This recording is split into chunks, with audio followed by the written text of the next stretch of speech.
كيف أن بحث الإمام مرتبط بالمعرفة؟ كيف أنه لولا الإمام لما عرفنا الله سبحانه وتعالى.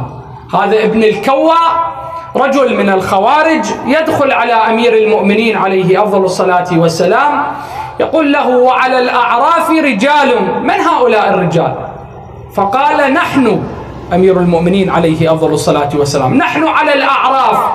في آية أخرى: نحن الأعراف الذين نعرف شيعتنا بسيماهم. إخواني، هذا سيماء الوجه كيف يتكون ومن أين يتكون؟ بالروايات أن سيماء الوجه يتكون ويكون لكل إنسان منا بزيارة سيد الشهداء عليه أفضل الصلاة والسلام، بزيارة الحسين. هذا السيماء ماذا يتحقق؟ لذلك نحن نقرأ في الروايات: من زار الحسين عارفا بحقه وجبت له الجنة كمن زار الله في عرشه إلى آخره.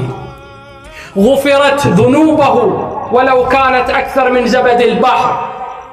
هذه كلها إشارات إلى أنه هنالك معرفة إخواني ضرورية، لا بد أن نطالعها، لا بد أن نكتشفها، وهذا مهم جدا.